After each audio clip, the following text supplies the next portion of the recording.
আসলে মেয়েদের জীবনটা বড়ই অদ্ভুত, তাই না? এক এক সময় এক এক ধরনের পরিস্থিতির সাথে মোকাবেলা করতে হয়, এক এক সময় এক একভাবে চলতে হয়।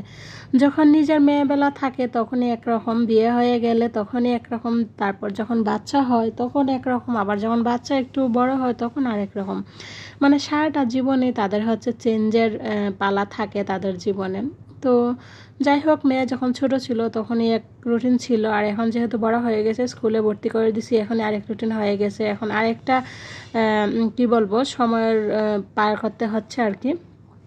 Hello everyone, good morning, welcome back to my new mini blog. কেমন আছেন আপনারা সবাই? আশা রাখছি যে যেখানে আছেন সবাই খুব ভালো আছেন আর সুস্থ আছেন। আর আমরা আপনাদের দোয়া, ভালোবাসা এবং ভগবানের আশীর্বাদে ভালোই আছি। এই তো ঘুম থেকে উঠে ফ্রেশ ট্রেশ হয়ে মেয়েকে খাওয়া দাওয়া করিয়ে চলে আসলাম স্কুলে। তো আজকে বৃষ্টি, সেজন্য এখনও তেমন কেউ আসে নাই, ওই ফার্স্ট আসছে আর কি ওর স্কুলে, আর কেউ আসে নাই। আর দেখেন বাহিরে বৃষ্টি ভেজা, খুব সুন্দর স্নিগ্ধ একটা সকালের পরিবেশ, খুব ভালো লাগতেছে, তাই না? আমার কাছে ভীষণ ভালো লাগতেছে। তো ভাবলাম আপনাদের সাথে একটু শেয়ার করি। তো দেখেন শেয়ার করে ফেললাম। তারপর হচ্ছে স্কুল থেকে চলে আসলাম, আইসা এদিকে মা ওকে ড্রেস চেঞ্জ করে দিচ্ছে, ওইদিকে আমিও ফ্রেশ ট্রেশ হয়ে নিব, মানে ড্রেসটা চেঞ্জ করে নিব। তো ড্রেসটা চেঞ্জ করে নিয়ে তারপর বিছানার পাতি একটু সুন্দর করে আইসা আবার সুন্দর করে গুছিয়ে নিলাম। এই যে দেখেন আমার স্বপ্নের নীড় বলতে পারেন, আমার রাজ্য যাই বলতে পারেন, এটাই হচ্ছে আমার সব কিছু, আমার ভালো লাগার একটা জায়গা। তো তারপরে বিছানা গুছিয়ে নিলাম, আর আসার সময় তো সামোসা নিয়ে আসছিলাম সবার জন্য একটা একটা করে। তো সেই সামোসা আর চা দিয়ে হচ্ছে সকালে ব্রেকফাস্ট করে নিব। আমার জন্য এটাই থাকছে আজকে সকালে ব্রেকফাস্ট, আর ওরা ওইগুলো খাইছে প্লাস ভাতও খাইছে, কিন্তু আমি ভাত খাবো না। তো চলেন সকালে নাস্তা কমপ্লিট করে তারপর হাতে অনেক কাজকর্ম আছে আজকে। তো ওর বাবু সকালে মাছ নিয়ে আসছিল, আর এই যে দেখেন মাছ কাইটা কুইটা একদম পরিষ্কার করে ধুয়ে নিছি, আবার সব কিছু প্যাকেট করে তারপর ফ্রিজে ঢুকিয়ে রাখবো। আর আমাদের ঘরে না মাংসটা একটু বেশিই লাগে, মাংসর তুলনায় মাছটা একটু বেশি লাগে, কারণ আমরা কেউই মাছ ছাড়া খাইতে পারি না, তিনবারই আমাদের মাছ লাগে, সকাল বিকাল দুপুর।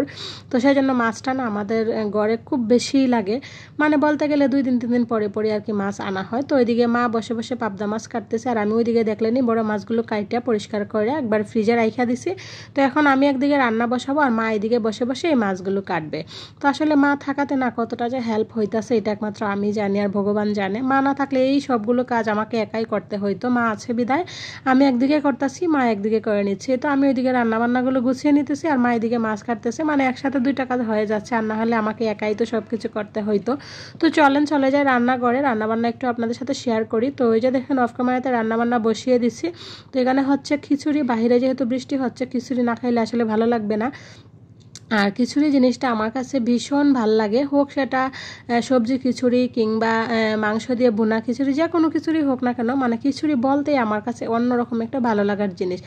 আর তো বাইরে যেহেতু বৃষ্টি হচ্ছে ভাবলাম একটু খিচুড়ি টিচুড়ি করাই যায়। তো আজকে দুপুরে খিচুড়ি আর মাংস রান্না করছিলাম, আর মা তো এগুলা খাবে না, তো মার জন্য অন্যান্য কিছু রান্না করছিলাম।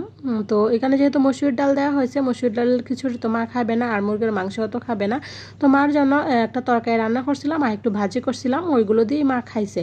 তো খাওয়া দাওয়ার পরে এখন হচ্ছে বিকালবেলা, ভাবলাম একটু অন্যান্য কাজকর্মগুলো করে নিই। তো অনেকদিন ধরে কাপড়ে আলনাটা একটু মোছা টোছা হয় না, দেখলাম বেশ একটু ময়লা পড়ে গেছে, তো ভাবলাম একটু সুন্দর করে মুছে তারপর গুছিয়ে রাখি। তো সেই জন্য যে দেখেন যত কাপড় চোপড় ছিল সবগুলো আমি বিছানার উপরে রেখে আলনাটা একদম সুন্দর করে ভিজার তেনা দিয়ে মুছে নিচ্ছি। মুছে নিয়ে এদিকে আমি এই তো কাপড় চোপড়গুলো যা আছে সব কিছু সুন্দরভাবে গুছিয়ে রাখবো। আর এদিকে এই যে দেখেন আমার ছোটো মেয়ে ওইখানে খেলতেছে, আর আমি ড্রেসিং টেবিলের যা যা জিনিস ছিল সেইগুলো সব কিছু নামিয়ে একদম সুন্দরভাবে সব কিছু পরিষ্কার করে রেখে দিচ্ছি।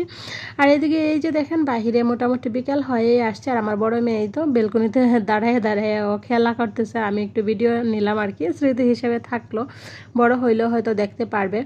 আর দেখেন আবারও বৃষ্টি চলে আসছে বিকালবেলা, ওই যে দেখেন সব কিছু একদম ভিজা ভিজা। তো চলেন আজকের মতো ব্লগটা এখানে শেষ করতেছি, সবাই ভালো থাকবেন, সুস্থ থাকবেন, আর অবশ্যই আমার ভিডিওগুলো একটু বেশি বেশি করে শেয়ার করে দিবেন, ফলো করে দিবেন। Bye bye.